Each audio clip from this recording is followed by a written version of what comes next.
Num num. Birdie num num.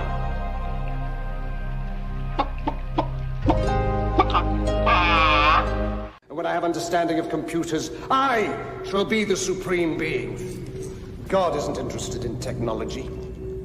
He knows nothing of the potential of the microchip or the silicon revolution. Look how he spends his time. 43 species of parrots.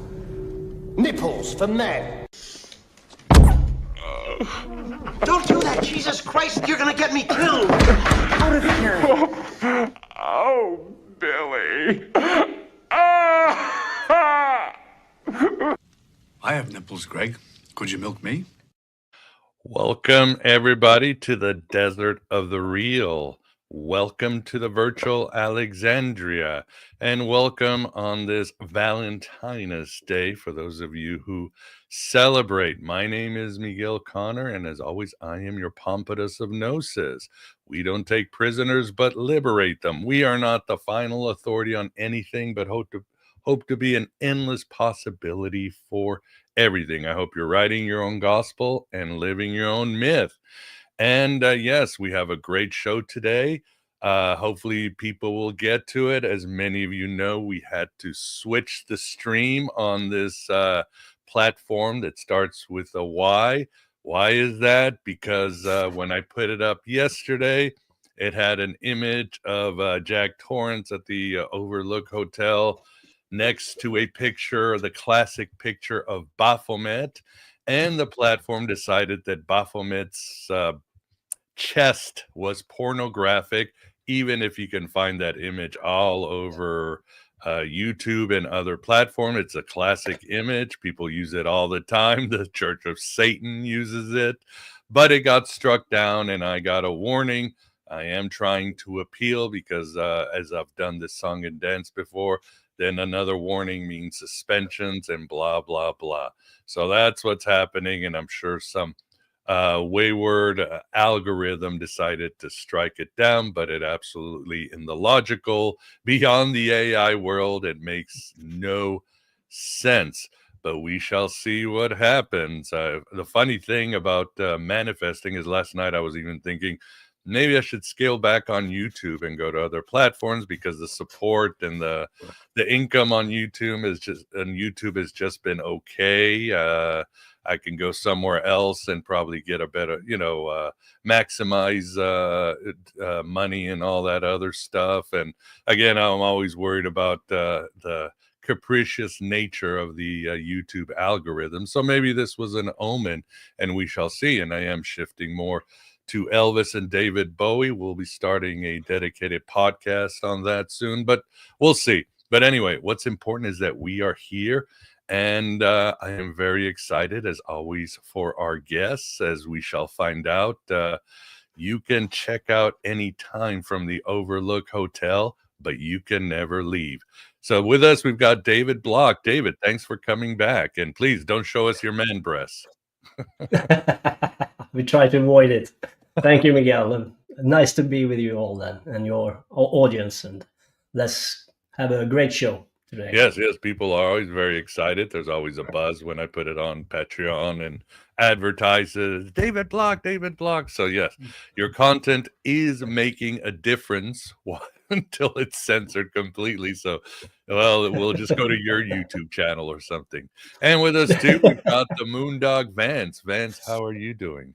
Oh, just fine. Just reeling from the latest antics of AI. AI antics. There you go. Yeah, name of the game. But hoping there's nothing in the Shining that they can object to. Yeah, exactly. Naked fingers typing on typewriter. Yeah, exactly. It will be blurred. Yeah, exactly. It has to be blurred. So awesome. I think we should just jump right into it. I see people in the chat. Good to see Mr. Chester. Hey, Graham, how are you doing? And other very cool people there. So again, if you have any questions at the end, or you simply want to support while I'm here, please super chat them so we can separate them and Vance can get to them. Other than that, unless something weird happens tomorrow, very excited. We will be doing a show on Robert Anton Wilson from a really nice new biography. So hope to see you guys there tomorrow on Saturday. So, all right, David, do you want to say anything, or should we just put your decks? I didn't say the bad word, deck, not the. Yes, I don't want to get censored. Should we just put it up? Yeah, let's do it. Yeah, so this is a new 3-part series again, and so these parts should be watched seen together, but this is the first one, and also the 3-part series I did before is good to see before this one. I ended up decoding the Space Odyssey 2001, and I will talk about the Space Odyssey 2001 again in this presentation and try to show links between these movies Stanley Kubrick did that had an esoteric theme in them. But there are more links to this movie than only the esoteric theme. So I will point them out, and I will try to have a bigger narrative when I put them together that shows a bigger picture what Stanley Kubrick wanted to say with these movies. And this is a new 3-part series, if you allow me to. So this is the first part, Stanley Kubrick's Shining Odyssey. Part 2 will be Atlantis and the Watchers in the Days of Noah. And part 3, AI Kubrick's Future Dystopia. And of course, there's a reason why these shows are together. There's a reason for why it's a 3-part series. In this part 1, it is made up of 12 chapters or 12 parts with the prologue. We start with the prologue. Part 1 is the hotel. Part 2, Towns of Set. Part 3, Room 237. Part 4, Gamaliel. Part 5, The Poison of God. Part 6, The Gold Room. Part 7, Archetypes of Anti-Life. Part 8, Eyes Wide Shut. Part 9, A Moon Bridge. Part 10, The Astral and Beyond. And part 11, The Labyrinth. So this analyze is a broadened analyze, not only about The Shining, but I will talk about the movie Space Odyssey 2001, The Shining, Eyes Wide Shut, and also a little bit about his movie AI. He never made it, but he designed a lot of stuff to the movie. Steven Spielberg took over and did the movie. And I think the movie would be very different if Stanley Kubrick got his way with it. Sure. Sad to say. Yeah. We still can see the heavy esoteric theme, and I still see connections with these 3 movies, so I want to point them out so you can have an idea of what AI could be about. So a lot of questions have come up with this, The Shining, and the book The Shining, of course, and the differences.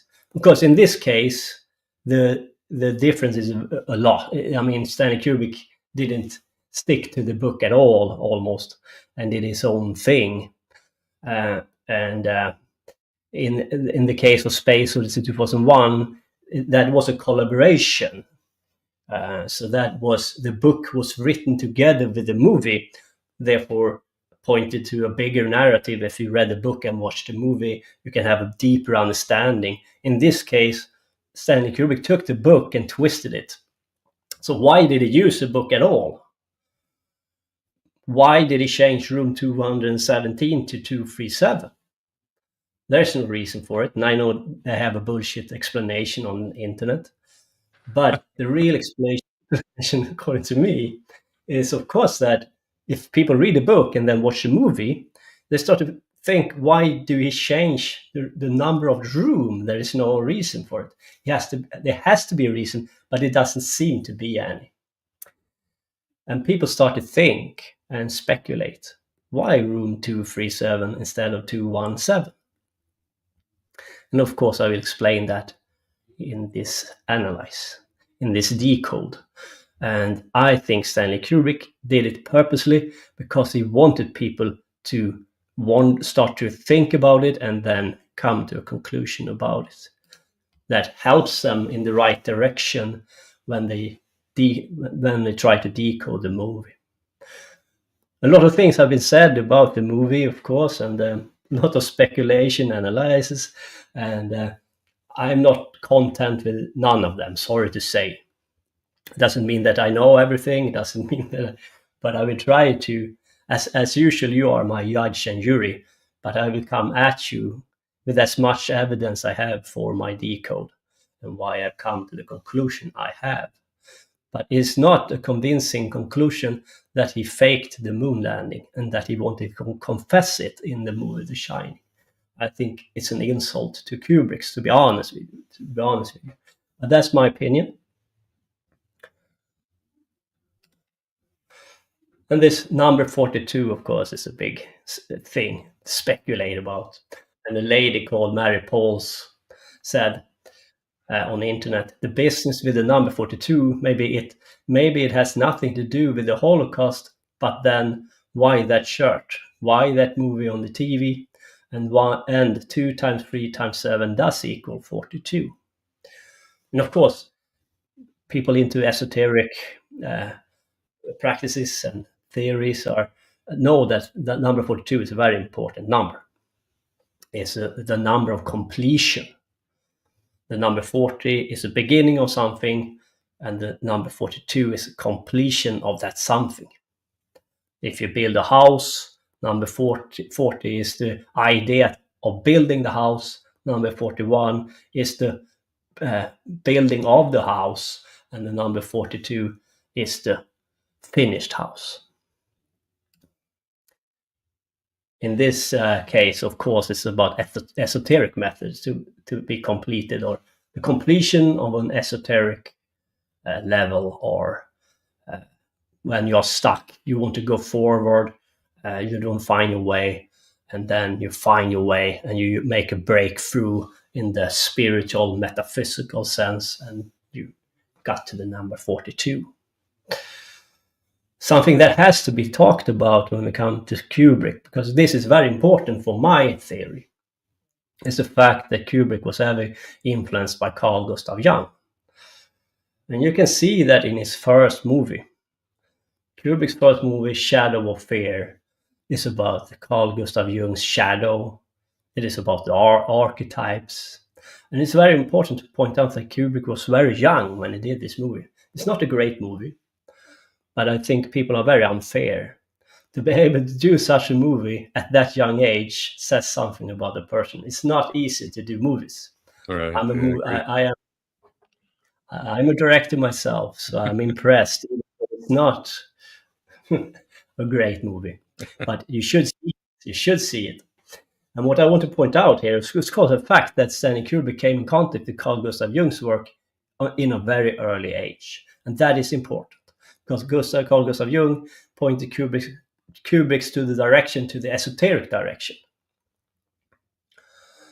And Carl Gustav Jung was interested in Nag Hammadi, the Christian Gnostic texts.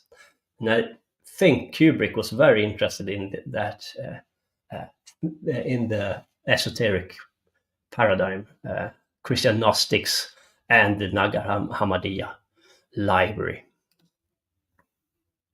For example, in the movie, you may miss it, but the Red Book is in the movie. And that's Carl Gustav Jung's The Red Book. It's on the table, and you can see it quite clearly. And the Red Book didn't come out. It didn't came out 1980 when The Shining was made, but much later. But I think he had an early script of the book, not finished, but like a prototype. One of the headings in the book called Descent into Hell in the Future. And that is on page 237, the same page number as the room number 237. Of course, it can be a coincidence, but I want to point it out nonetheless. In this heading, Descent into Hell in the Future, we can read on page 237, 1,000 serpent crowd around, veiling the sun. Deep night falls.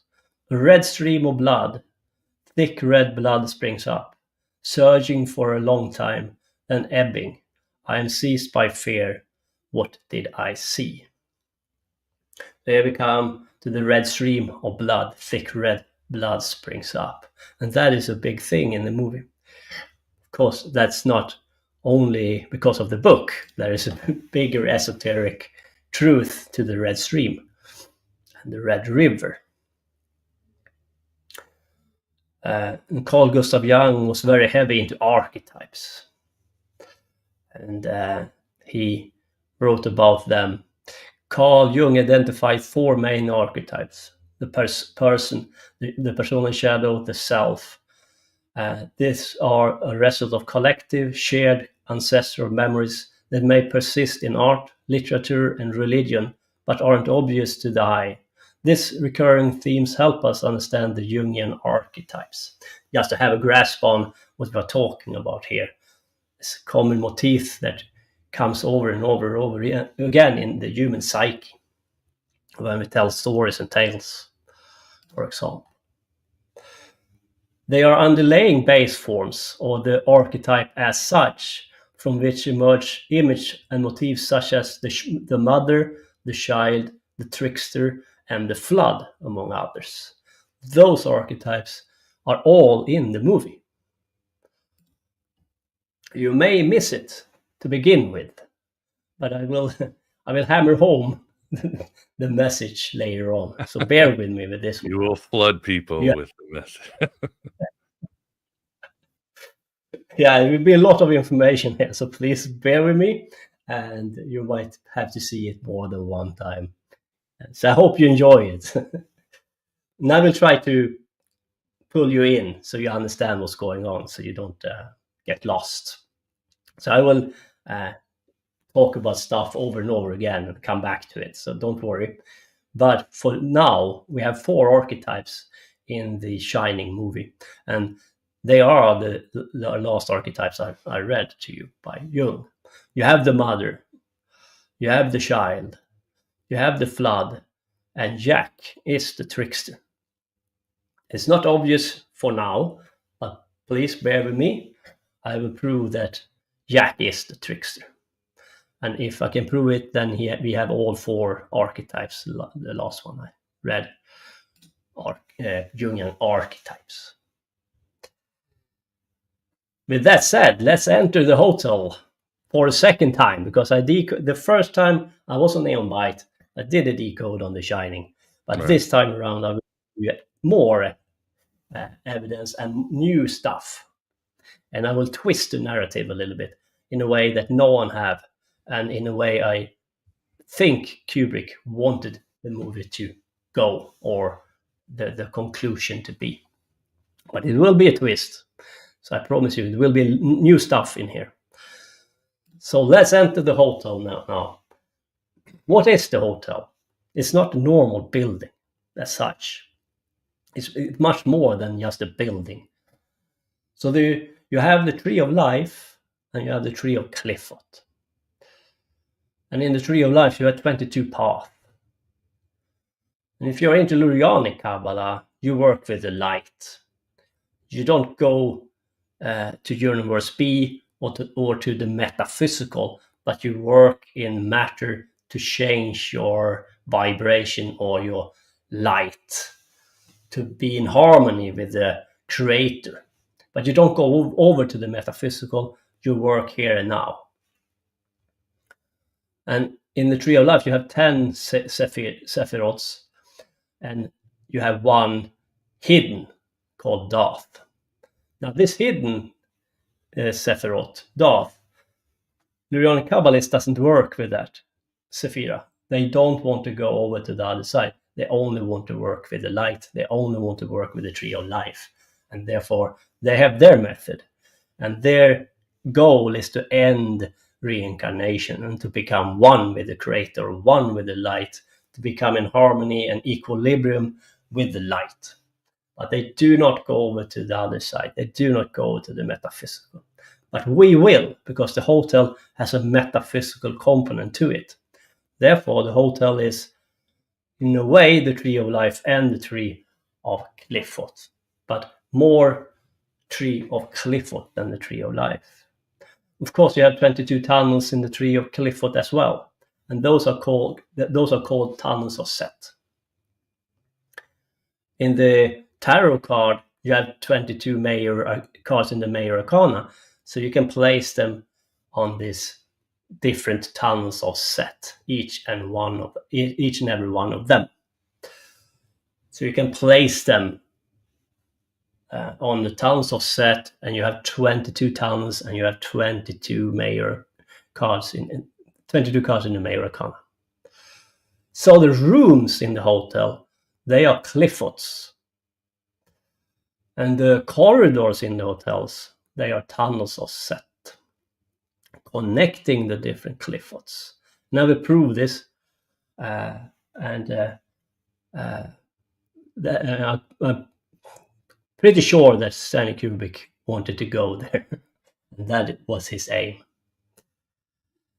So these Qliphoths are different astral planes or mental planes. They are higher states of mentality.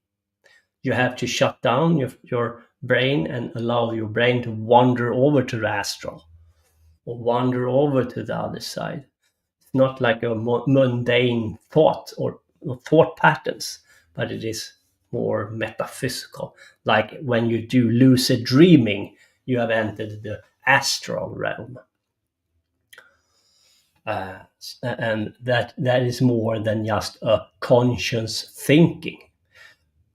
There are stuff that pop-ups in your mind, and then you can start to explore consciously if you have a lucid dream. So let's divide the Tree of Qliphoth into 3 realms or 3 planes.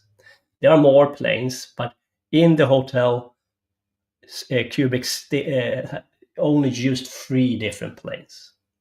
World of matter, the astral plane, and the mental plane.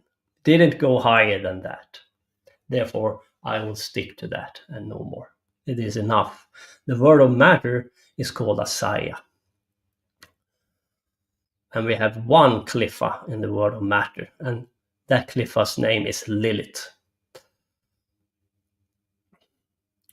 And that is the only Qlipha that is in matter. The rest is metaphysical realities or realms. Between Gamaliel, the Qlipha Gamaliel, it is the Sephiroth Yesod on the Tree of Life. Between Gamaliel and Thagirion, you have the rainbow. So you have to pierce the rainbow if you want to leave the astral plane and go over to the mental plane. That is a higher plane of existence, deeper into the metaphysical. Then you have to cross the rainbow.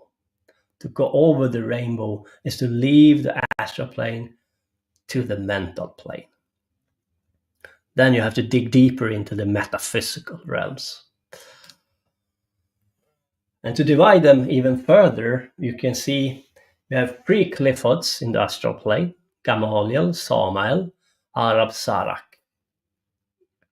You have 3 Qliphoths in the mental plane, that is Thagirion, Golashab, and Gagashebla. Sorry, very hard word.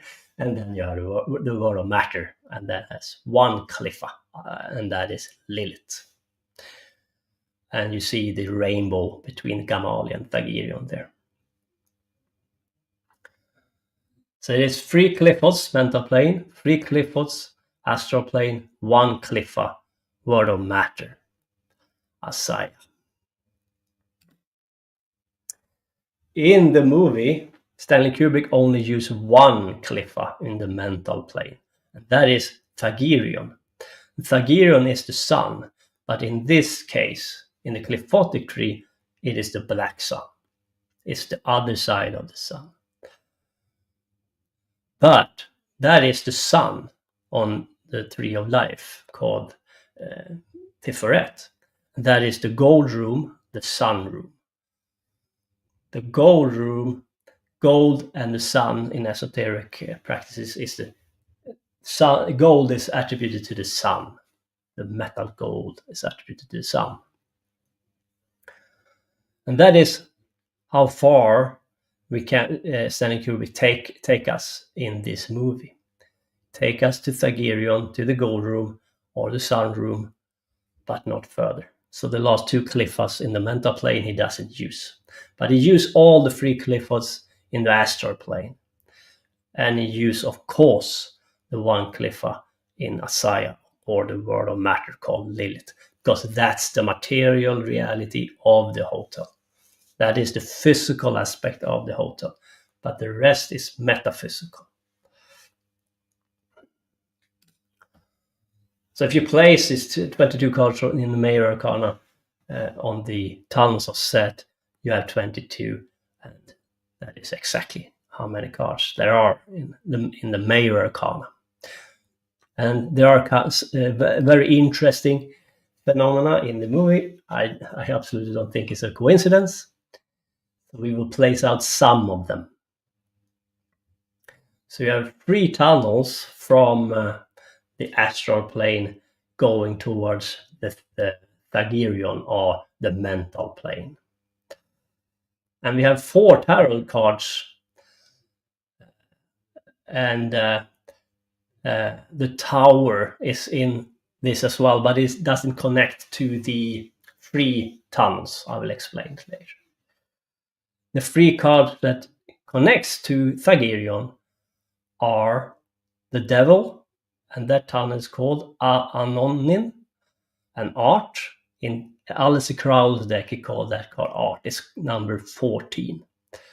That tunnel is called Saksak Salim, and then you have the Death card, Niantiel. So 3 cards and 3 tunnels. The Devil, Art, and Death. And then you have the Tower, and the Tower connects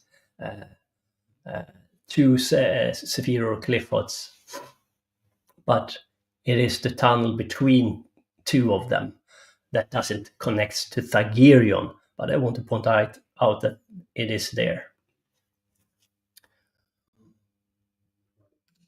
So this is how it looks like when we use Aleister Crowley's cards. You have the Devil, Art, and Death. And Danny is, of course, the Fool, and this is the Fool's journey, or the hero's journey. The card Devil, number 15, is Jack. The Art card, 14, is Danny, and Danny had to transform his temple or his body from lead to gold. And the card number 14 is about that transformation. And I don't want to be censored here, but that creates the Baphomet. And behind... Yeah, don't say breasts or anything like that. No, You just said it. Game war, Yeah, I know. Ignore algorithm. Yes, and behind the beautiful lady in card number 14, the Art card, you have the rainbow, because we are going from Gamaliel to Thagirion when we use that tunnel. And you have the rainbow. You have to cross the rainbow to go over from Gamaliel to Thagirion. And then you have the Death card. And of course, Danny had to die to be reborn in a new form, in a new self, in a higher self.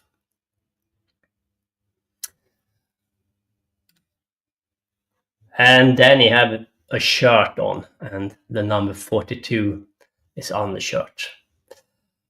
And of course, you have the room number 237, and 2 times 3 times 7 is 42.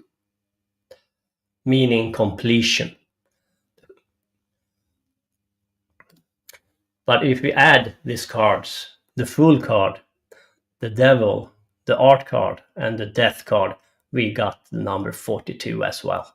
Therefore, we know that in order for Danny to complete his initiation, he has to confront the power in the gold room, or in the sun room, Thagirion. That is his journey. This is the tunnels he had to go through. This is the forces he has to stand up. This is the forces he has to transform. because the forces in and of themselves are not evil, but you have to work and transform yourself through these forces. If you fail, you will view them as evil, and you will become corrupted. You have to work with these forces. If you have wrong attitude or do it for the wrong reasons, you will fail. And then we have the tower, and the tower ends up between splendor and victory. And of course, that's Hod and Netzach on the Tree of Life. And Samael and Arab Sarak on the Tree of Clifford. But it doesn't connect to Thagirion. So you have this rainbow behind the beautiful lady in art card.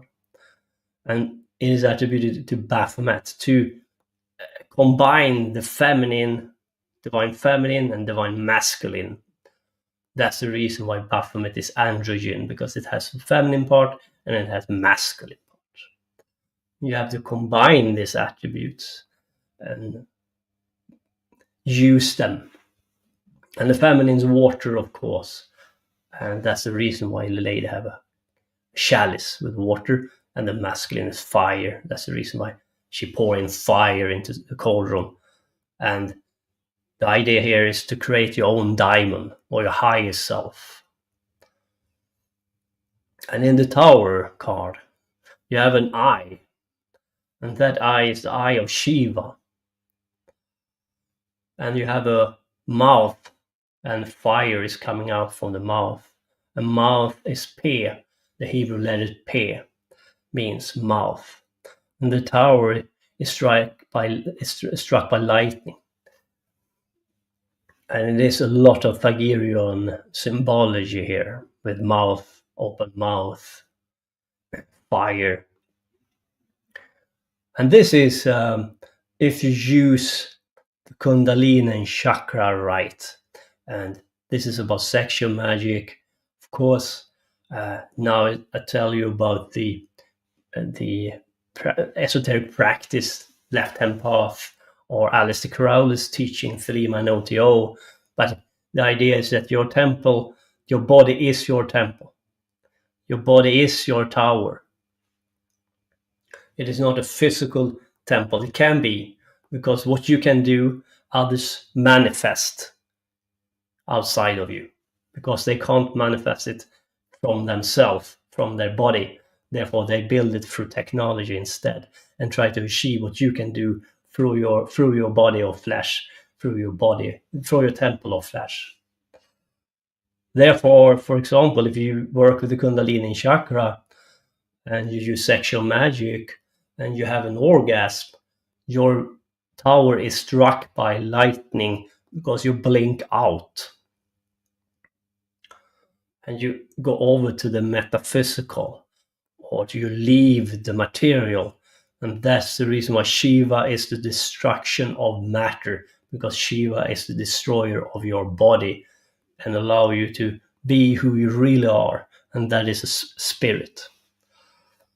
It's the destruction of flesh, the end of flesh, for you to experience higher mentality or higher states of being without body. But make no bones about it, this elite want to create a tower outside of you because they can't do what you can do with your body, because they lost that ability. Therefore, they will manifest what you can do outside of you, and you will have a material manifestation of it. Mm. True. And you will see it, and they building it as we speak, and we will talk about it later on. So when you leave in Gamaliel and you are walking towards Thagirion, you use the tunnel Sak Salim. So let's talk about what you can confront on that metaphysical journey, what visions you can have, and so on. Oh, what happened? The tunnel of Sak Salim connects Gamaliel on the astral plane with Thagirion. It is the path between the moon and the sun. connects male and female, positive and negative, creation and destruction, matter and antimatter, existence and non-being, the gold room, where there seems to be ghosts or dead, and represent the alchemical principle of solve et coagulate, to solve and combine. Baphomet. If you remember, Baphomet has this solve and coagulate on his arms. It resembles cremation grounds or burial place, absent of life or any living beings, abandoned and dead, occupied only by empty human shells. And of course, in the movie, you have the Indian burial ground, the maze. That's the physical manifestation of this metaphysical reality. So here we have him. Let's hope for the best now. So you have Baphomet. Cover him Of up. course. No blur. So we will see. But you can see his arm. This Solve figure coagulate. appears often on this platform all over. So Yeah, nibbles for goats. That's bizarre. Well. On his arm it says solve and coagulate. And you have Ida in Pingala, the Kundalini. Snake is rising. And you have the Shushumna in the middle. And you can see it has the feminine and masculine principles. It's an androgen. And there is a reason for it. And you have a fire burning above his head. And I will go into that more in detail later on, if YouTube allow me to. And of course, we have the famous ending with Jack, and he has the position of the Baphomet. So Jack as a Baphomet. Jack is not Baphomet, but Jack is Samael the trickster. And Samael is the trickster archetype. So there you have the fourth archetype, Carl Gustav Jung's archetype. And I will go into why Jack is Samael later on. So bear with me for now. What is this about? Jack has failed with his initiation. That is to say, he's a failed esoteric person. He haven't done the work correctly, or he has done it for the wrong reason. Therefore, Jack is stuck in the gold room, and he cannot push the chakra above the heart chakra or to the heart chakra. And the heart chakra is called Anahata. So he's stuck between the three lower chakras, the Muladhara, the Svadhisthana, and the Manipura. And that is lower urges, sexual energy, a lot of sexual energy. And you have to push the chakra system all the way up to the Sahasrara and beyond if you really want to ignite your Kundalini and your chakra. You have to work it through, and it's a hard ordeal. And Jack has always been the caretaker. Jack has always been the failed esoteric archetype that is stuck in the gold room because he has failed his initiation. So you can call Samael as one of the demiurgs in the Gnostic traditions. They mention the name Samael. Now, I don't really agree with that. Rather, you should understand Samael as a trickster. I can't go into that today. But it would be a done deal here, right? Then we have exposed Jack as the demiurg and we can go home. But it's not that easy. It's not that easy. It's much harder than that. And we can cover our breasts and go home. And Samael is called Samael, the poison of God. And the consort of Samael is Lilith. And to combine Baphomet, you have to combine Samael, the masculine force, with Lilith, the feminine force or energy. So we miss Lilith so far. But we know that Samuel or Jack will confront Lilith soon enough in the moon room where Lilith precedes. The counterpart of the Sephira Hod, Hod stands for intellect. The opposite of Hod, Saman, stands for poison that destroys all that is rational and perceived as solid. It dissolves reason, logic, and faith, patterns of thinking, beliefs, choices, moral values, and insanity. Now we start to recognize Jack here, right?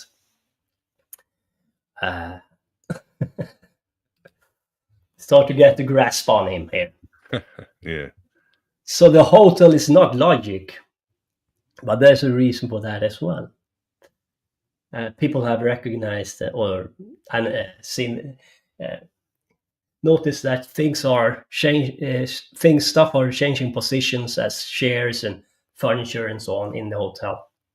But there is no mistake from Stanley Kubrick's side, but rather a very deliberate choice. I think. I cannot prove it, but the hotel is not logic.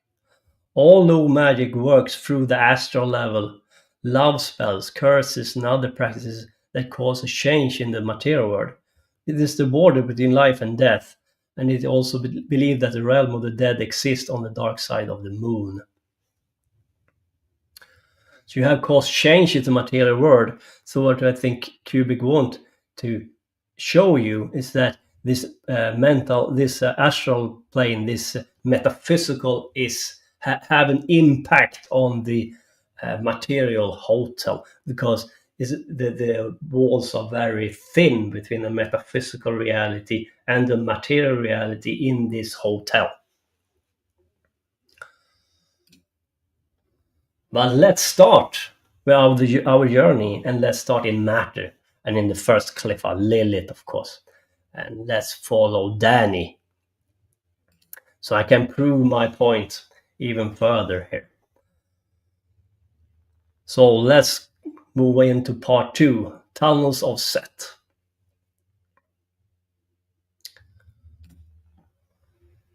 As I said before, 22 tunnels called Tunnels of Set, 22 cards in the Major Arcana. You can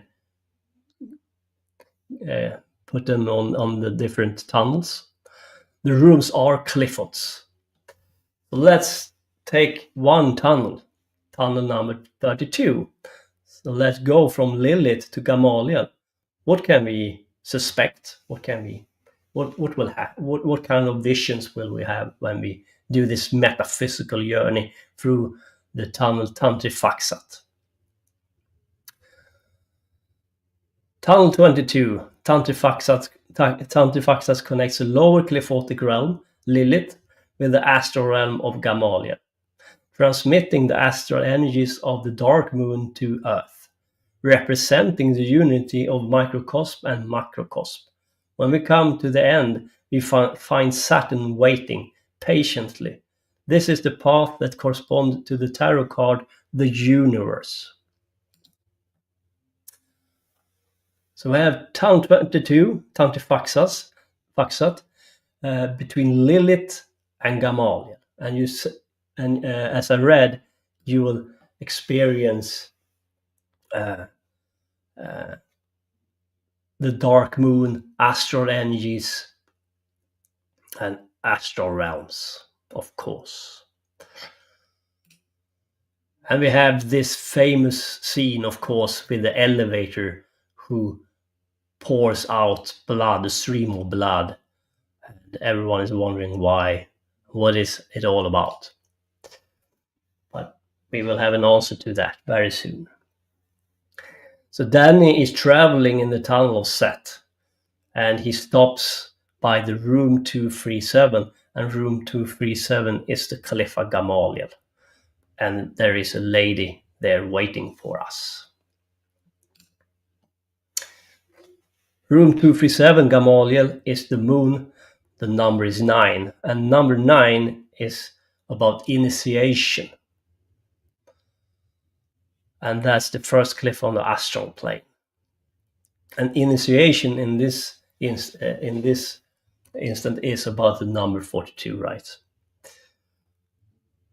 Danny starts to go from number 40 towards 42 when he enters this room. And there are 3 Cliffords in the astral plane, as I said before.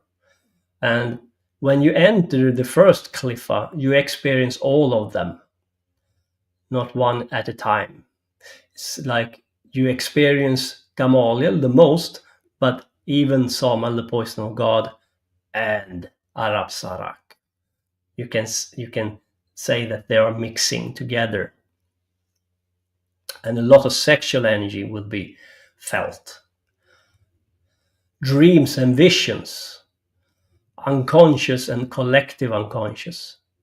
Samuel, the Poison of God, is one of those Cliffords. The name Yak I have given to Yak. So why Danny? How did Danny enter the moon room? The twins. Now in the movie, we are not shown that Danny go into the room, but we know that Danny have been attacked by Lilith. Therefore, we draw that conclusion. Because I draw the conclusion that Lilith is stuck in Gamaliel, in that cliff. So why Danny? How did Danny enter the moon room? And we have the twins. What is the twins about?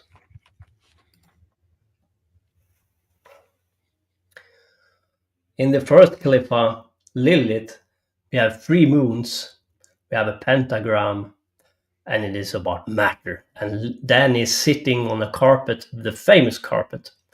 And of course, it is Saturn, Saturn's cube. It's an hexagon. And I mentioned that Saturn is waiting patiently in that tunnel, the end of the journey. And here Danny is sitting and waiting, but he is waiting for the beginning of the journey. And a hexa is attributed to Saturn. The number 6 is also attributed to the sun. And we have a hexa is a macrocosm. It is about a deeper metaphysical journey, or magic, or esoterica. But if you combine a hexa and a pentagram, you got 5 plus 6 equals 11. And 11 is a very important number in esoteric lore, and very important for Aleister Crowley and his teachings. And if you combine them, you start to do higher magic. And they are attributed to the magical word, abrahadabra. And the number 56 is very important in Aleister Crowley's teachings. And as I said before, 5 plus 6 is 11. And it is about Aleister Crowley's teachings with the Lima and Otio. So the twins is 1 plus 1 is equal 2. So the twins, the number 11 is called the twins because it is made up of 2 ones. 1 plus 1 equal 2. You have abrahadabra, and you have the number 11. And if you count number 1 to 11, 1 plus 2 plus 3 all the way to 11, you got the number 66. And the number 66 is an attribute to the tree of the tree of Cliffords. It is the number 66 points to the metaphysical Cliffordic realms, to cross from universe A to universe B. It is about the hidden Sephira, Dath. It is about enter the metaphysical and leave the material behind. Now a very strange ball comes rolling, and no one understands why. The ball is Venus, and Venus is attributed to pentagram. Therefore, you have the hexa, because Dan is sitting on a hexa, number 6, and you have a pentagram come rolling. number 5, 5 plus 6 equals 11, and it is microcosm and macrocosm together to cross over to the metaphysical. And this is what he does. He rises up, and you see his shirt, and it says Apollo 11 on the shirt.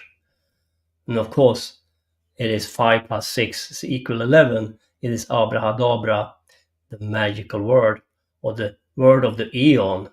But it's much more than that, because Apollo is a sun god, and is also an allusion to NASA. And NASA was an esoteric operation. And it was a technology-based esoteric endeavor. So let's enter room 237 now, because this is the beginning of it all.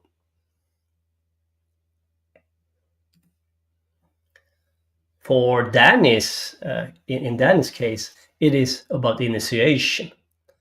The initiation of the moon room. And the moon room is the 9th Cliffa, or 9th Sephiroth, and the number 9 is about initiation. He is number 40 now, but he will become number 42 in the end of the movie. The completion of his higher self through this ordeal. So now we will see a lot of tits here, but yeah. Room 237, Cliffa Gamaliel. We now know it is Lilith in that room. And it is about the initiation, number 9, and the moon.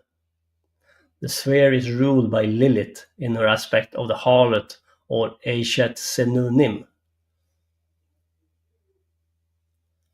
So Lilith have many different masks, many different personalities, and she can come at you with very different masks and personalities.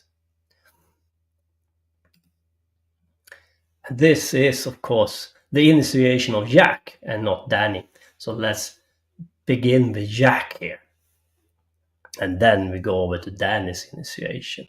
A couple of things that people might miss here is that Jack is Samael, and this is the combination of Lilith and Samael to become Baphomet, or create Baphomet.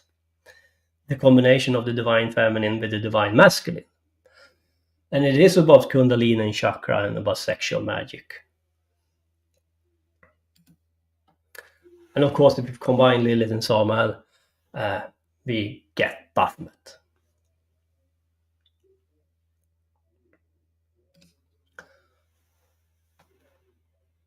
We have Ida. Lilith is Ida, is one of the, let's do it like this. Now, if you change to my view, Miguel, I will show you my Baphomet statue. And so here do you see it? Miguel, do you see the statue? Miguel? Yeah, he may have stepped away. What is the okay. Where is the statue here? Is this we do it like this? I'm yeah, here thank you. to let it cut out. Yeah, sorry. Do you see it now? Oh, okay. Yes. Yeah, here we go. Sorry about that. Bad timing. Yeah, here we have them. But here we have the most important stuff, of course. This is the Ida and Pingala, the Kundalini serpent. And Ida is Lilith and Pingala is Samael or Lucifer. And when you start to work on the Kundalini and chakra, you're supposed to push it up all the way to the Sasarara. From Muladhara, Svadhisthana, Manipura, Anahata, Vishuddha, Aina, and Sasarara, and beyond to a chakra called Sunyata. And you have also 3 small chakras in the back of your head. And small red dots. When you start to work with the main 7 ones, you start to register those chakras, those 3 small chakras in the back of your head. It's tingling in the back of your head. And you can see Baphomet has a secret hand sign, 3 fingers like that. It is the Vishuddha chakra that is attributed to Darth. Throat chakra, Vishuddha, attributed to Darth, the secret Sephira or Cliffa. You had Aina, and you have Sasarara. Those 3 chakras, if you push it up and if you master Kundalini chakra work, you will start to register the 3 chakras in the back of your head, and you can push it up to the Sunyata. No, sorry, to the Sunyata, yeah. And if you manage to do that, you will have a falling sensation, as if falling back. It feels like you fall back into a tunnel. Now we are on the way to the Cliff 43 and Universe B. Now we have managed to combine Lilith and Samael together in a meaningful way. Now you master your sexual energies, so master your energy in your body, master your alchemical temple. That is an alchemical temple that you should transform from lead to gold. So you vibrate with a different vibration, and with a different vibration you will come in contact with proto intelligence or spirits, angels, demons and gods. And you will be able to communicate with them, because you vibrate in a different way. It's like a frequencies you tune into. In the case of Jack, now we can go back to the slide. Yeah, well, I think Vince might need it. Looks like he's stuck in the Overlook Hotel. He went back. That I am. When we come to Jack, there is things that happen here. A matter of fact, Jack has a failed initiation. It's a failed Baphomet, failed Kundalini and chakra work. He's stuck in the hotel. He's stuck in the sun or the gold room. And he failed on the mental plane. That is to say he failed to push up the Kundalini, the chakra energies above the Manipura, the solar plexus chakra, the yellow chakra, to the Anahata chakra, the green, the heart chakra. It's about feeling, about you can't use your intellect only if you want to push up the Kundalini chakra above the Manipura chakra to the mental plane, the Anahata. I'll go into that again. So here we have Jack, and he has the posture of Baphomet, and he's stuck in a picture, in a frame. He's stuck in the hotel. He's a failure. He's not a victor. It's not a victory by Jack, from Jack's side. No. It's the opposite around. But here is the thing that people miss, and I understand why. This is a hard one. But in the movie The Shining, Danny confronts Lilith as well. And in the movie 1 hour, 9 minutes and 15 seconds in to 1 hour, 9 minutes and 22 seconds in the American version, what's the name of the lady now again? Danny's mother says to him, "There is someone else in the hotel with us." She says this to Jack. "There is someone else in the hotel with us. There is a crazy woman in one of the rooms. She tried to strangle Danny." And you see his shirt is torn, and Danny is in a bad mental state. But Lilith is called the Strangler of Children. That is one of her personas. That is one of her masks. So what's going on here? And why is she the Strangler of Children? When she strangles you, and she has strangled me because I work with these forces, she claimed you as her own children. And you have to overcome that ordeal, and you can't go into panic mode or draw the wrong conclusion. It's very easy to think she's a crazy woman that tries to strangle you and that she hates you. No, she claims you as her own children, into her own folds. And Danny's just a kid, so of course he's upset. Of course he's afraid. And why do you want to claim a kid? It's not like that's usually the case, but in the movie The Shining it is. But Danny succeeds in his initiation. And the reason why Lily goes for the throat is because in the throat you have the Vishuddha chakra, the throat chakra, and that chakra is connected to Darth. And Darth take you over to the other side, to the metaphysical, to universe B. And the throat chakra is also about speech, communication.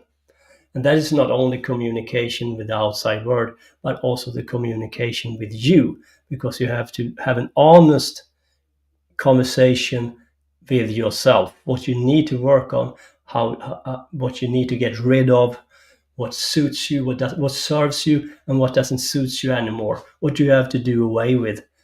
You have to be very honest with yourself if you want to go forward.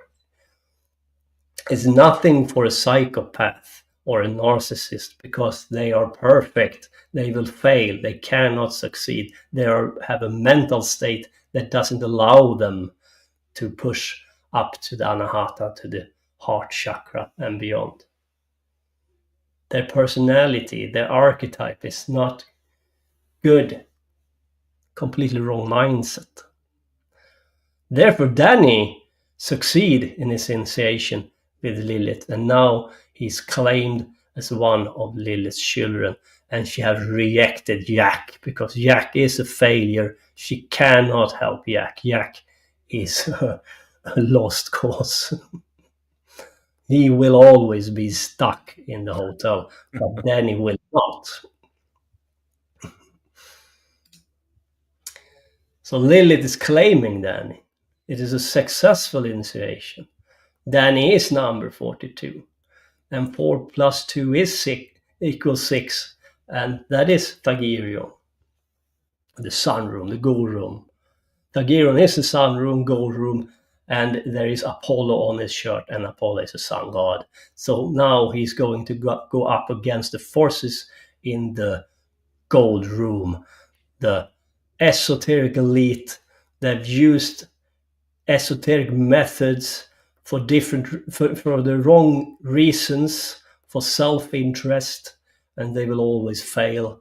And they are psychopath about souls, ghost shells.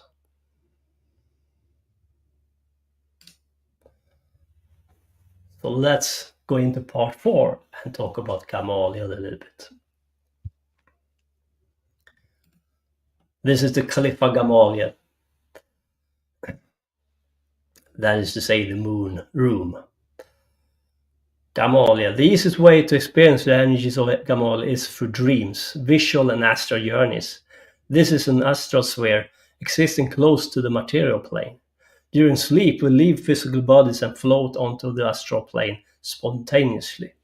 And we can see Jack sleeping beside his table and his workroom. In Qliphothic initiatory magic, it is the first realm of the astral plane, working together with the other astral Qliphots, that is to say Samael, the poison god, and Arab Sarak.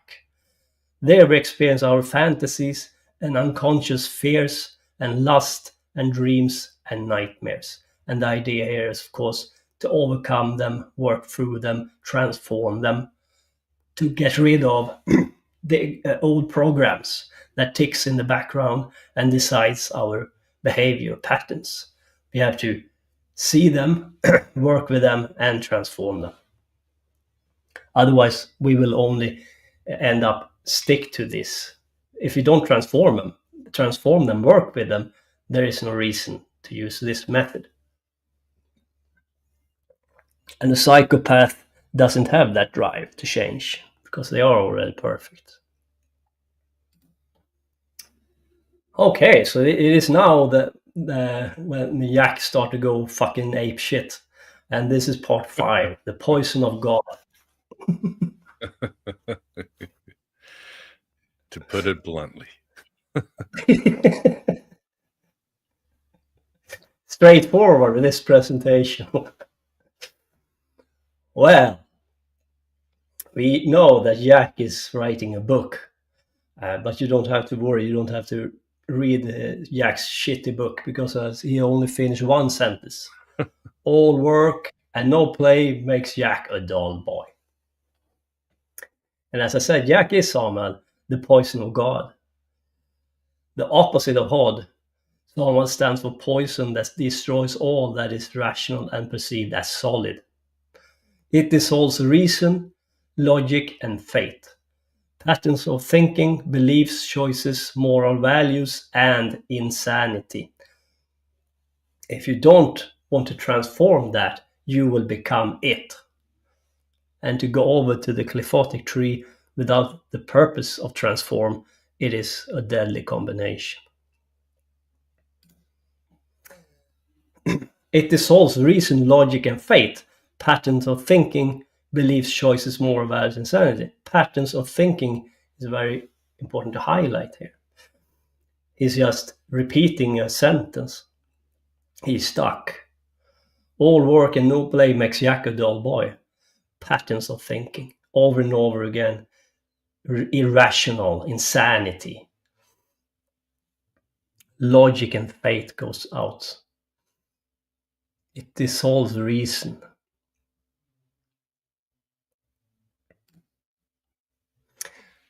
And of course, if we add all 3 of the Qliphas on the astral plane, we have a deadly mix for Jack to indulge in because he doesn't transform any of it. So let's assume that he fails miserable in all the 3 Qliphas on the astral plane. What can we suspect from him then?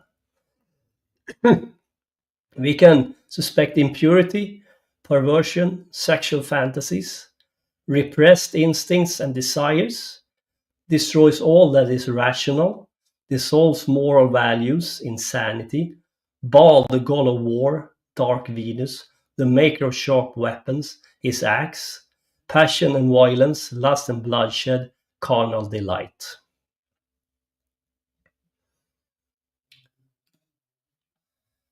So here he stands with his axe, waiting for the poor man that comes to the hotel to help the family. And we all know how that ends. Passion, violence, lust, and bloodshed. That's... Yeah, worst rescue ever. He just walked in and got killed. He traveled far just to die. Yeah. By Jack's axe. Poor man. Horrible. Yeah, this Jack is an awful person. And of course we see the poor twins slaughtered with an axe. And passion, violence, lust, and bloodshed. The maker of sharp weapons in this case, an axe.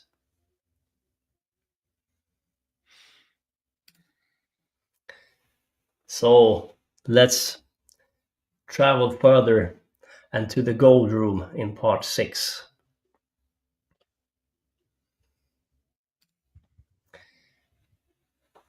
To go over to Thagirion, to the gold room, we have to take path 25, or the tunnel of Set number 25. And as I said before, card number 14 art is on that path.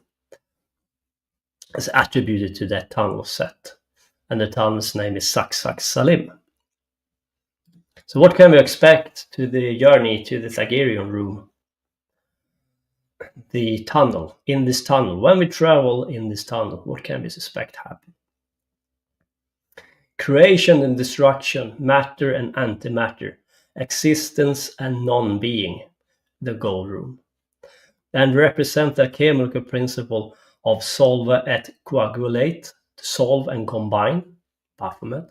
It resembles cremation grounds or burial places, absent of life or any living beings, abandoned and dead, occupied only by empty human shells, Indian burial places and mazes, and the gold room, of course.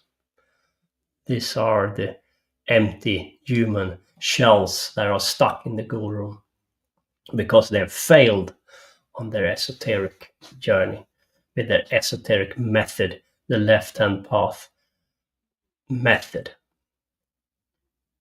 And the gold room, gold is associated with the sun in esoteric lore, the sun room, Thagirion.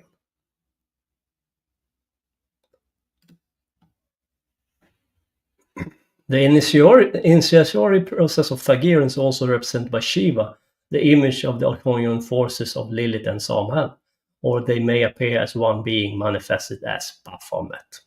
Now we know that Jack has failed that ordeal, so he will not he will not join up with Lilith. Lilith has rejected him. He is stuck in the gold room. The demon god of Thagirion is Belphegor, the lord of the dead. He is also the spirit of wealth and treasures and the demon of sorrow. So in this golden room, there is a demon ruler called Belphegor, and he is the lord of the dead. Thagirion Belphegor, the Black Sun 666, so it's on the other side of the sun, Tiferet. And Belphegor is lord of openings. He is a phallic sun god associated with Mount Peor, Hebrew word for open mouth, and the Hebrew letter is P. As graveyard bones and skeleton can be suspected in Thagirion. And we know there is an Indian burial ground outside the hotel.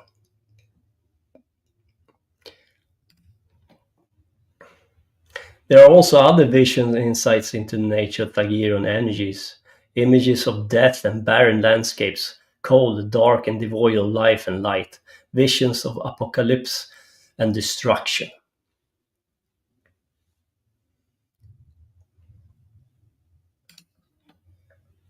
So, what if you fail? Well, some people should never be left-hand path practitioners. Sad to say, we cannot force any people to not to do it. That's how it is. But if you fail, you will not be able to push up the Kundalini chakra to the Anahata and beyond. Therefore, you're stuck with the 3 lower chakras. And Anahata is attributed to the chakra. Anahata is attributed to 3 cliffots, and they are all on the mental plane: Gagshebla, Golashab, and Thagirion. And as I said, Stanley Kubrick doesn't talk about the 2 other cliffots on the mental plane because they failed to go there anyway. They are stuck in the gold room. They cannot proceed any further. They cannot push up the Kundalini chakra above this astral plane. They reach Thagirion, they reach the first cliff on the mental plane, but they fail when they start to do the work with the cliffa because they don't have the force, the right mental attitude to overcome Thagirion. But they start to try to do. When you start to try that journey, you have to finish the ordeal you face in that cliffa, Thagirion, or you will be stuck there. Means that you're stuck in between the Gamaliel and the Thagirion, and you're stuck in the gold room or sun room, and your sexuality will run amok and it will be unrestrained. And in the movie The Shining, Kubrick is alluding to pedophilia, bestiality, all kinds of sexual depravities. Oh, yeah. And it's because they are stuck in the lower chakras, the lower three chakras, because they don't have the right attitude to go above them. Base desires. They never overcome Aeon, the first mental cliff, the first cliff on the mental plane. Aeon Belphegor, the Black Sun 666, is Lord of Opening, phallic sun god associated with Mount Peor, Hebrew word for open mouth, Hebrew letter P, graveyard bones and skeletons. So we see this man have oral sex with a teddy bear or a beast teddy bear. And I think what Stanley Kubrick wants to tell you is that he looks like Belphegor.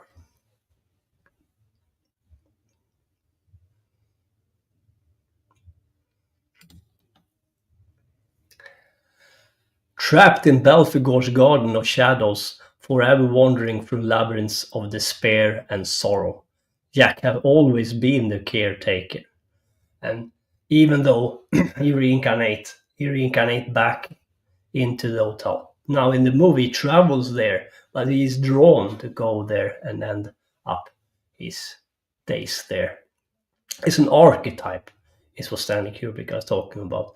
It's an archetype of esoteric failure of initiation because they have the wrong mental attitude for the work. They will repeat the same pattern with the same results. The same result for themselves and also the same result for us, because these people are the esoteric elite controlling humanity.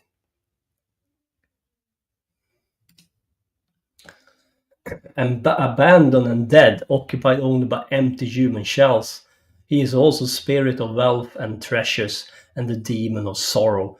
And he is the spirit of wealth and treasures and the gold room, the rich and famous is living in this Thagirion realm. Now, Thagirion in and of itself is not evil, but you have to work through it. You have to overcome the ordeals, or you will be stuck. And we have this butler. He has a conversation with Jack on the toilet. And he says to Jack, "I am sorry to differ with you, sir, but you are the caretaker. You should know, sir, I've always been here. I have always been here. They are stuck here." And Jack has always been the caretaker in this hotel, this archetype, this pattern that repeats.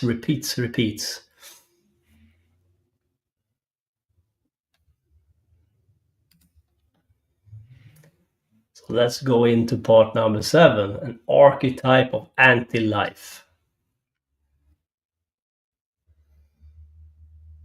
Who are these people?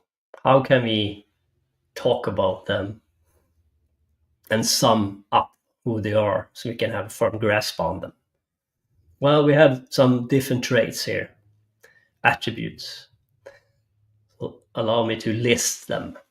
We will have an idea what we are up against. The archetype, demiurges and archons, Baal, the god of war, the maker of sharp weapons, passion and violence, lust and bloodshed, impurity and perversion, carnal delight, stuck in the gold room. The archetype have always existed, stuck in time and space, Saturn's cube, anti-human, anti-life, AI, artificial nature. They have lost the head, heart chakra, anahata, dissolves moral values, insanity. If you lose your head, you also lose your higher chakras down to your heart chakra. To lose your head is to lose your ability to push up the Kundalini, the chakra, to the Sahasrara and beyond. And then you are stuck in matter. You can have access to the astral world, but you cannot have access to the mental world. We cannot go beyond the astral.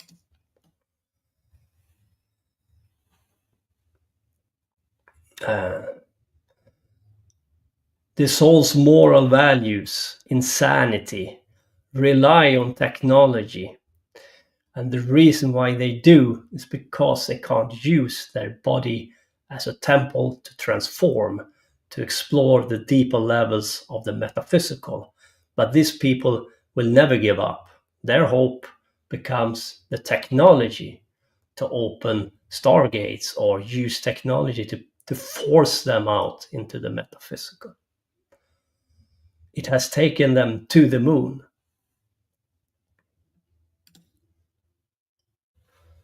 So to sum it up even further, we can call them this, or we can label them with these different traits. Narcissist, psychopath, esoteric elite, passion and violence, lust and bloodshed, the makers of sharp weapons, impurity, perversion, carnal delight, pedophiles, anti-human, anti-life, technology from biological life form to artificial, evolution through physical force, space, NASA, esoteric elite. They have always existed. They will always come for us. It is us or them.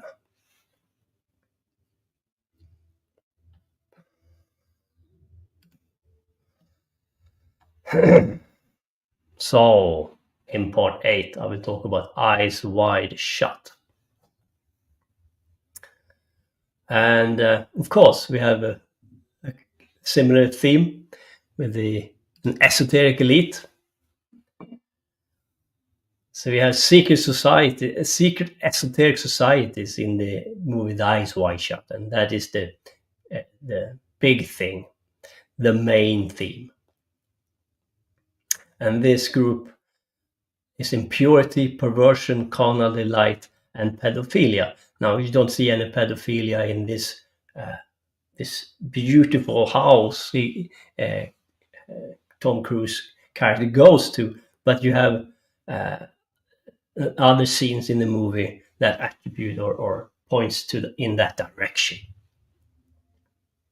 They are Saturnian, and an esoteric organization I think of is the Fraternitas Saturni, Fraternitas Saturni, but it is not only based on that esoteric group. Rather, the esoteric group in the movie is based on many different esoteric organizations, I would say, or many, but some combined into one. But Fraternitas Saturni is one of those, I think, and it's there are interesting links between them. It is demiurgic. They're stuck in matter, failure of initiation, failure with the chakra and kundalini, and therefore it takes a carnal delight, sexual pleasure that doesn't lead anywhere, really. Nothing wrong with sex and having a good time, don't get me wrong. All sex doesn't have to be esoteric method, but if you take it too far, it only becomes carnal delight or debauchery, and I think it's not any good. So in the movie we have one more very important theme, and it's about rainbows. And I talked about this in my decode of the Space Odyssey 2001. But the rainbow is not only about the moon room and Thagirion. It's not only about that bridge between Gamaliel and Thagirion. It is also a physical place. And in the movie, Tom Cruise character meet two wonderful ladies, and they ask him, "Don't you want to go where the rainbow ends?" Are they talking about the metaphysical place? Yeah, probably, because we know they have an esoteric organization that probably explore those realms, or try to. But there is also a physical place called Sinus Iridum on the moon. And Sinus Iridum means the Bay of Rainbows. And the Bay of Rainbows is 237,000 square feet. And in esoteric lore, you take away zeros. So you have the number 237. And 237 is the moon room in The Shining. And in the Space Odyssey 2001, they land on the moon and they find some artificial structures on the moon. Now, there is a man, he's dead now, but he was called Bruce Sees All, and he filmed places on the moon, and one of those places were Sinus Iridium, where he can confirm that it was structures, artificial structures on the moon. Meaning there are stuff on the moon. There are buildings, probably artifacts, mining operation, I don't know. But something is going on there. But the moon is not the only planet or moon in our solar system that has artificial constructs on it.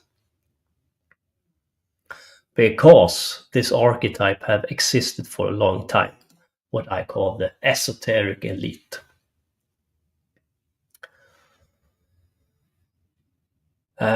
NASA Apollo 11 is called Gemini. Of course, Gemini is attributed to the twins. Now, NASA used technology and force to force them through space and out into the onto other planets and moons. They explore through technology and through force. You can do the same through your own body and through your own work. You don't need any technology to go there. You can learn how to master soul travel and so on. But they can't. They use technology to do the same. And I can promise you they have more technology than they want to show us. And I'm sure they are out there to explore and to search for exotic technology.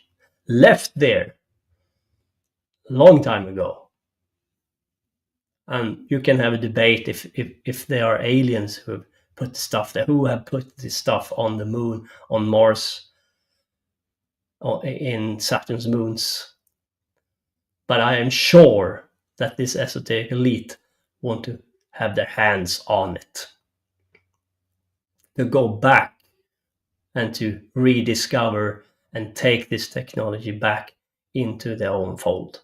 Under our noses, under our eyes, because they don't want to share that with us, because that is how they control us.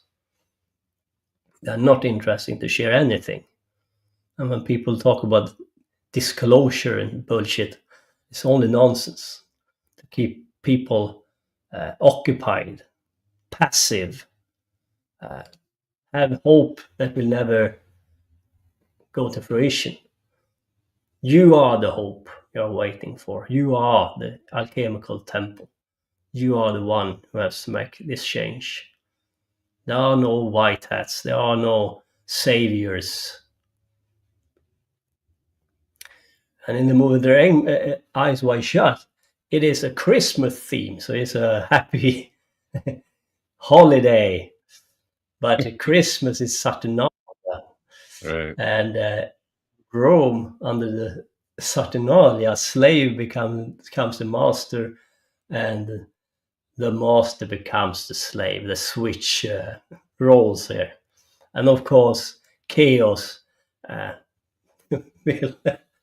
it will be chaos, of course, and that's the point, right? Mm-hmm. What they are saying is this: look, without us, it will be chaos.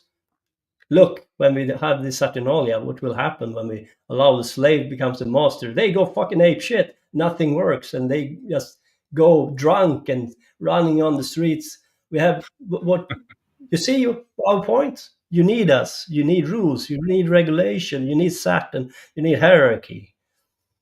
So let's go back and skip Saturnalia for now, and now it's over, and you will have your time next year, and we will prove our point again, because we know you will be drunk and you throw feces or whatever, and then we come and save the day. You need us. And that is an esoteric event. And you have the Christmas tree. And the Christmas tree is the tree of Qliphoth and the tree of life. And the pomegranates is the Sephiroths, the Qliphoths you hang up in the Christmas tree for you to work with.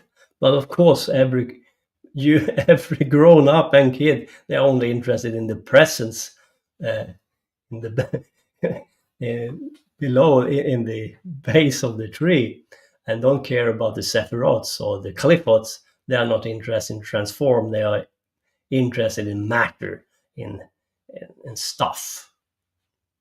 And people never grow up. They are kids forever. They always wait for this present. It is about carnal delight. It's a lower base needs. Nothing wrong with this stuff, but you get my point. Right. And of course, we have the movie The Wizard of Oz. I decoded, and I came up with a quite daring conclusion. And you have Judy Garland singing "One Day Over the Rainbow." And you have the wizard, and I think the Wizard of Oz is Aleister Crowley. Now, why do I say that? I think Aleister Crowley tried to do something good, but I think another force took over his teaching and sent him away as a thank you for your knowledge, but we want to go this way. We want to take your esoteric beliefs and practices, methods, and we will twist it and use it in a different way. And you have Jack Parsons. Jack Parsons worked for NASA. He was a propulsion lab rocket scientist, and he was an OTO member. And we had in the decode of Space Odyssey 2001, I talked about Palomar Mountains, and that place is very interesting. I don't have time to go into it now, but I think the idea behind the Wizard of Oz is about Palomar Mountain and what they did there. I think it was a group that took Crowley's teaching and run in another direction.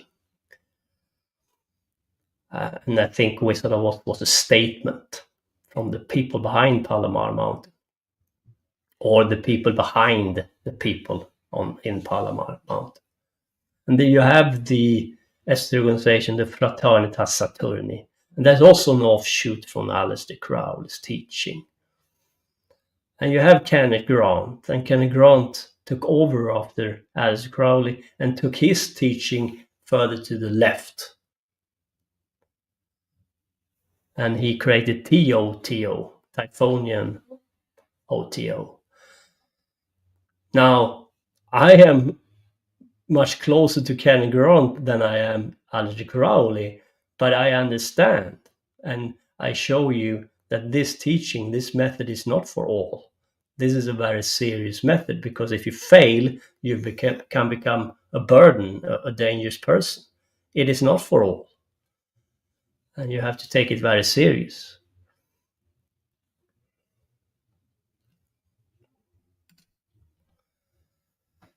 So let's go back to Space Odyssey 2000 a little bit in part 9. A Moon Bridge, part 9.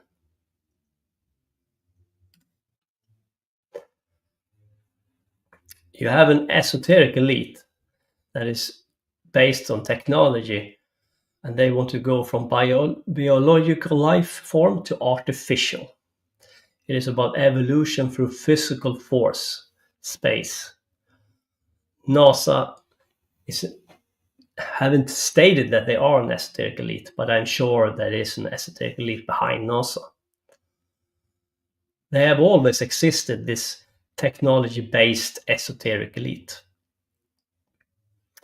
There are technology on the moon, there are technology on the Mars, and I think you had a man on, Miguel, quite recently who talked about Mars, and it was very interesting. Right, yeah. And there's technology on Saturn's moons and much more in our solar system. NASA is about search for higher technology. And they will not share it with you. They will take it under your nose, under your eyes. It is freedom through fire and force technology. And they challenge the gods because they try to force their way through from the astral plane to the mental plane. There is a reason why there is a bridge there. It's a safe switch not to allow this kind of people, this kind of mentality further out in the metaphysical, because they are dangerous, they are destroyers, they are killers. It's wrong kind of mentality if you want to explore space and metaphysical and the metaphysical. And it will become very dangerous very soon. And I try to explain this with Lucifer Unbound and Lucifer Bound in the Space Odyssey 2001. I will not go into it very deeply this time around because I don't have time. But the problem for this elite, the esoteric elite I call them, is that if they have lost their ability to go over to the higher mental metaphysical planes through their body, and we know they are psychopaths that stops at nothing, absolute nothing, they will sort to technology and they will push it as long as they can, as far as they can, no matter what. And I think everybody knows that if human can make weapons of destruction like atomic bombs, they will do it. It's like a given. They are high-wired to do it. If they can open stargates, if they can use teleporting machines to teleport themselves to different planets. I'm not saying they have it, but if they have, and if they can do it, they will. And this kind of mentality will slowly but surely spread into the solar system. And I say they have done it before. And I say that they are on their way to take back what they have done before, or reach ground or places where they have been at before. Lucifer is a spark. It is a spark for you to ignite, so you can unlock this ability within yourself to soul travel, to go over to the metaphysical. That is Lucifer. That's a spark in you. The metaphysical spark you need to ignite. These people claim to be Luciferians when they are not even close. So what they are saying is this: we have Lucifer bound. We have chained him on the Caucasus mountain. Zeus has chained him. Prometheus or Prometheus is ours. And we will try to crack what Lucifer can give you that we cannot have through our body, but we will use technology to try to crack Lucifer's code to understand what Lucifer is all about. And through that, we will push ourselves further out. And meanwhile, you will not be in contact with Lucifer because we have him bound. You will not play with Lucifer. You will not play with the spark that can free you because we want to control you. We don't want you in the metaphysical.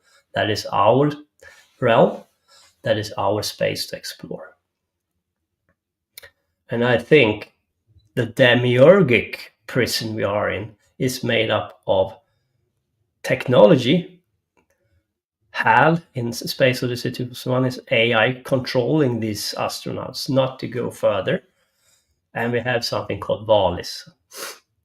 And Valis is the technology Phil Dick talked about. And I think that technology is put up on different planets in our solar system. It may be broken down in some places, but I think it works. And I think they use the technology to enhance vibrations, sound, and light from certain planets they put it on to have a false light vibration that hits us. I think it's a mental construct. As I said, if they can convince you that you're an animal, You are nothing. You are not. You have no spirit. In 10,000 years ago, you were a stupid race living in a cave, and now you are less stupid. But you have to wait for evolution, and it takes a couple of million of years. Sit there and wait and hope for the best, and you will not have any experience of it, because you will die and you will be nothing. You will be dirt, and that's over. That's the end of the story. If they can convince you with that narrative, they got you by the balls. You are a lost cause, because what you can't imagine cannot exist. If you cannot imagine that you can become something else than an animal, they have you. They got you in the Marxist, communist, materialistic zoo they want to create, and creating as we speak. That's the demiurgic control prison. And the demiurge is a force in and of itself. It is a god, according to me. And it is plasma. A plasma with intelligence. This plasma survives, but we start all over through reincarnation. This plasma gains knowledge and memory because it doesn't reincarnate, it doesn't die. So if it survives 10,000 generations, they have knowledge stored from 10,000 generations. So if you die and you have to start all over again, they will be your god, because they know you better than you. They know your history. They've been there. They've seen it. They know who you are. They know how to control you. You have to start to think like they do. Long terms, many reincarnations, start the work. And when you do the metaphysical work, the esoteric work, it's stuck within your DNA. It's stuck with you. So when you come back in next generation, you will pick up where you finished last time around. We have to go forward. We cannot be stuck.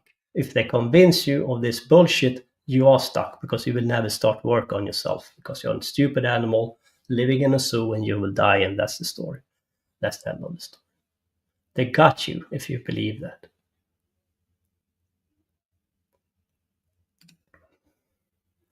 So in the space of the 2001, you have HAL. HAL is an AI, and HAL is the brain of the ship. And it's playing chess. So HAL is all brain and no heart. No anahata, no heart chakra. It's all brain.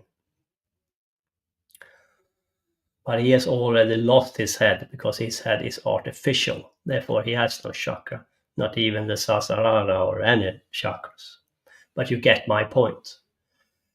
It's all logic and thinking. It's all psychopathic in that way. Cold and calculating.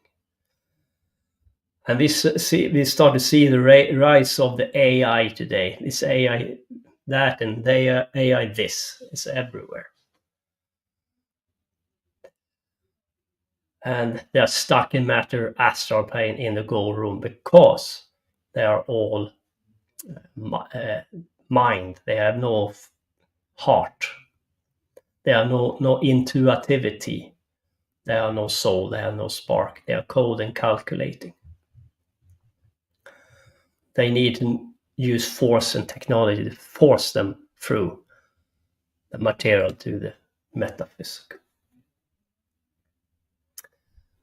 Leads us to part 10, and the astral and beyond. So what are we talking about here? What is the purpose? Your body is your temple. You can go to the astral plane and beyond only through your temple. You only need your body. You only need your imagination. What you cannot imagine, you cannot create. And when you imagine something, the next step is, of course, to work for it.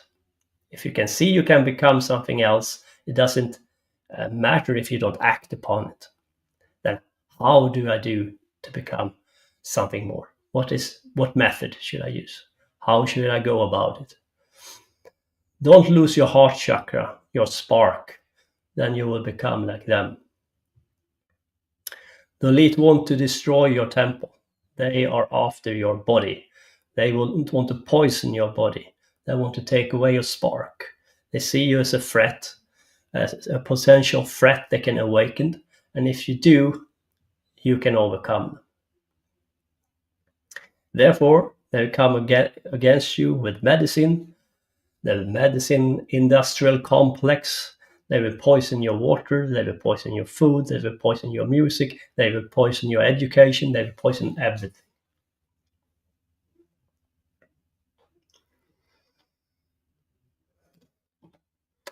So in the movie Space Odyssey 2001, you have Bowman, and Bowman is the last astronaut not alive. But Bowman managed to shut down Hal and goes beyond. Because he shuts it down, he can sit down and take back his own power and his own control to himself from Hal. Because they allow Hal to control them or do the heavy work or heavy decisions. And we do the same in our society. Danny kills Jack in the labyrinth and overcomes Jack. And the question here is, whose head will roll? Will humanity evolve or will it devolve? It depends on what we want to do with these people. Jack is an archetype for these people. Jack is an archetype of the esoteric elite.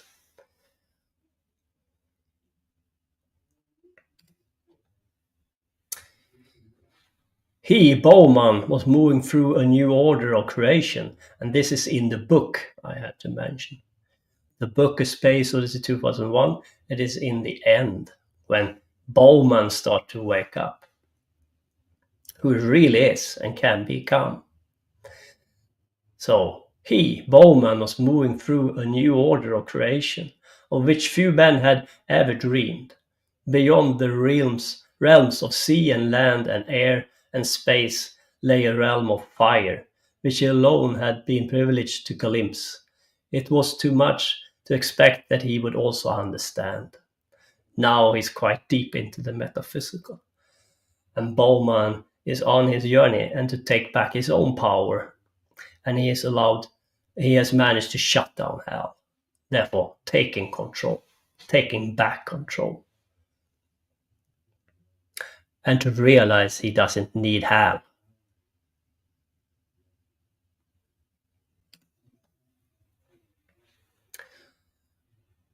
What they want to do with the human race is to create an android race out of humanity, to create an artificial race instead of a biological, genetic-based, natural-based life form.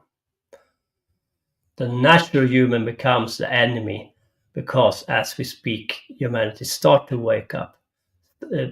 Even though most people deem me to be a madman, there are still some people who can listen and can at least think of my proposal and what I talk about.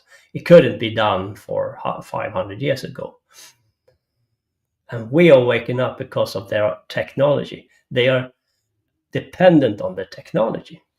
When they are building their tower, we climb on their tower, but when we have reached the top, we doesn't settle there. We jump from it and take a metaphysical leap into the deep metaphysical spaces. But we need this evolution as well. We need the technology evolution. We need this internet. We need these computers to be able to communicate. I am in Sweden.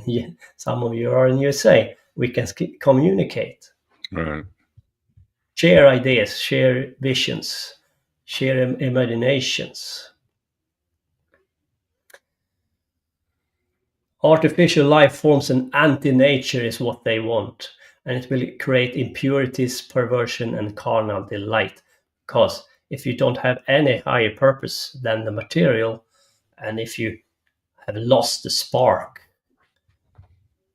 then what's the purpose? Then pleasure becomes the thing we will pursue.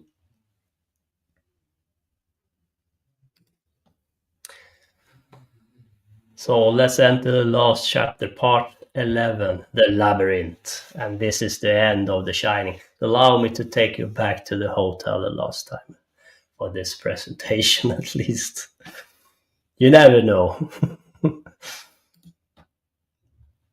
Back to The Shining maze. If we want to defeat this archetype, we have to go into the labyrinth of time, understand our real history, understand who we were and can be, imagine something new and transform, defeat Jack's archetype, the esoteric elite. We have to go back in our own footsteps, know yourself in time. That knowledge is our weapon. If you wake up and transform, they will freeze to death.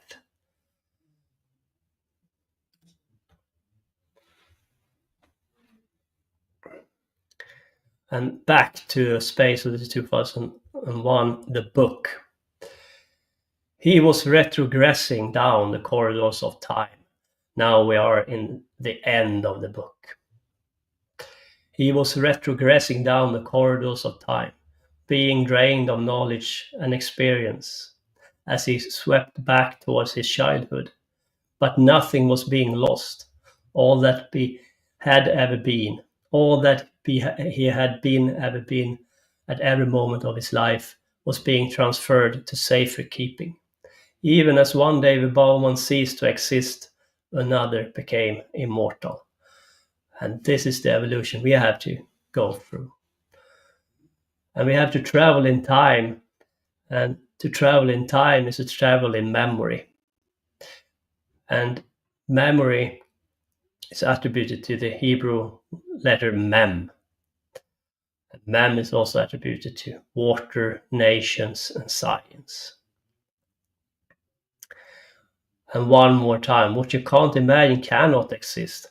If you cannot imagine that we were something much more in the past, then we are stuck. But if you can imagine that we were something else, then we can question, what does it mean? Who were we? And can we become that again? Now we have an image of what we can be. A past image of a freer humanity, a more powerful humanity. And if you can visualize it, you can have it as a goal to become that again, or to take it all back from them. If you can imagine your past, real past, you will be able to imagine what you can become. Because we were a different species before something happened to the human race. It is a war for our history and future. It is about our memory.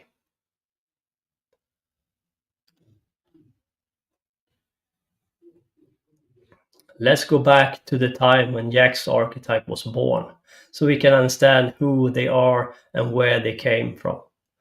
Jack had always been the caretaker. We have to go back in time to Atlantis and to the time of Noah. And that is the second part in this series.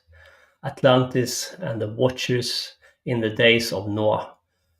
And I will try to explain where this archetype comes from and who we were and what happened. Why did they end up in this weakened state we are in right now? How they try to keep us down, how they try to keep us from our real memories so they can control us without knowing that we can be much more powerful. And the power we had is in the past. So if you understand that, we can also start to understand that we can become that again. And we can. And they don't want us to become that.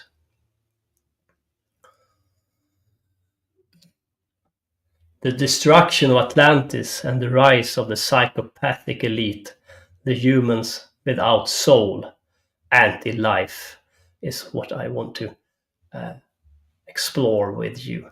And that is the archetype Jack comes from. That is the caretaker. That is the gold room, Thagirion, the human elite stuck. And they have been stuck for a very long time. And they try to be free. And they try to be free through technology and force their way out of this demiurgic reality. And in the third part, I will take you back to Kubrick, to AI, to the movie AI. The part 3 is AI, Kubrick's future dystopia. And I will show you how Kubrick sees our future if this force, this archetype, have its way with humanity. We will go further down into technology dystopia, where technology reigns supreme. And you will see, because Kubrick left some designs behind, and you will see open mouth, women bent over, sexual statues, depravities, androids, and of course this open mouth is an attribute that Aeon to Belphegor, and to in the hotel, the Shining Hotel, you have this man having oral sex with this bear costume, alluding to this sexual depravity. Now, nothing wrong with sex, but get this in this context, please. It's bestiality, so it's how not to use it. You can say for selfish purposes, and if you don't care about the other partner, if you do it all for the selfish pleasure, then it becomes wrong. And of course, pedophilia is always wrong. In AI, we follow a boy that is very young who is an android. And why would you want to have a young android boy who will never grow up? Who wants to have that?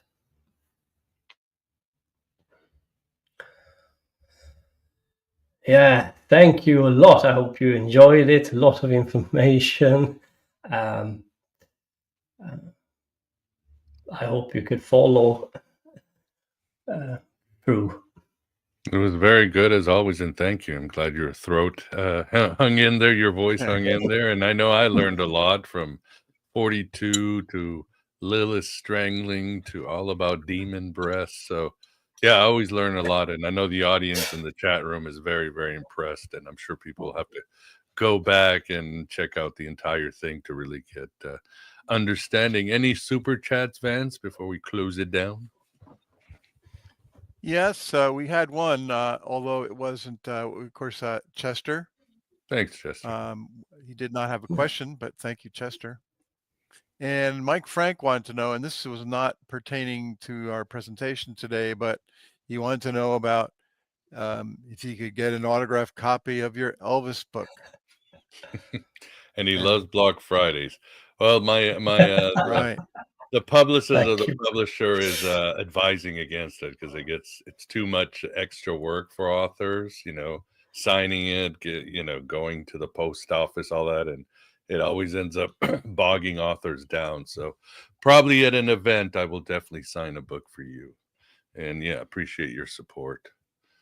So awesome. And David, didn't you have tell us about a tarot lesson you're doing? Yeah, please, if I can. I will start a tarot course on my channel, but it will be based on Zoom or Skype. I will not talk about tarot as divination, but the more esoteric use of the tarot cards. So if you are interested to know the deeper levels of the tarot card, how to use them in a more esoteric method way, please mail me or go into my channel. I will put up a clip there where I go through what I want you to learn from this course. Wonderful. And it's in the show notes, but you want to tell the audience your website, your rather new website?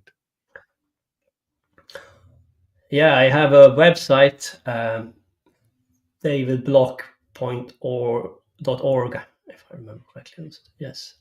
Okay. So I have a website, and I will start to put up more stuff on my channel.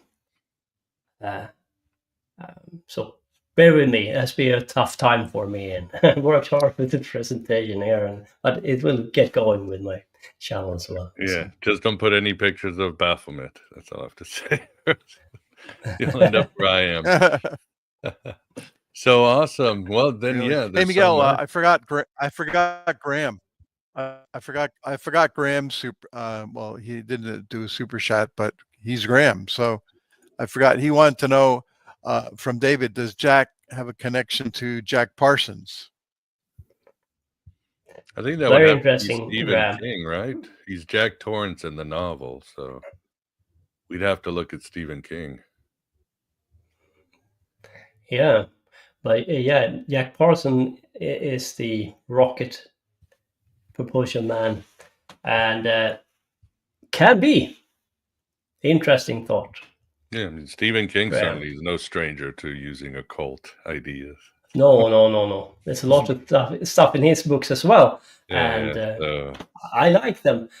One last thing, if I may, is that people are comparing the book with the movie, The Shining. You can't compare books with the movies. It's two completely different medium, and I think Kubrick used the film medium in the best way possible. For example, you can't have any dialogue in the movie. People will fall asleep if the movie stops mid-air, and then you hear his thinking for 50 minutes. People fall asleep, and you can't do it like that. Two completely different medium. But what Stanley Kubrick decided is to use the movie medium to try to teach the audience of deeper meaning and what's going on in our world. And I think he made an excellent job with it and used the medium in its full potential. awesome. Well, we better wrap it up. I gotta go shovel some snow and get some kids to swimming. So that's my Valentine's Day. But yeah, this has been great, and we look forward Swimming to snow. yeah, exactly. It was indoor swimming, yeah. But yeah, and we look obviously. forward to doing our march on the Nephilim and Noah and all that good stuff. But first, I'll say, Vance, thanks for keeping us company. Yeah. Oh, always great to be here. Hope you And can thanks, get out David. of the Lookout Very Hotel. intricate, wonderful. Thank you, Vince. Thank you. Wonderful to be with I'll you make all. my way out somehow. Be in a Wonderful to tricycle. be with you all. As always. Yes, Wonderful David, to be as with you all always, as always. It's great. Yes, check out his link on the show notes and check out his tarot course. You will certainly find great experiences and new dimensions in yourself. But that is all. And for everybody, I hope you have a good weekend. Thanks for the support and thanks for being here. And we will talk sooner rather than later. Take care, everybody.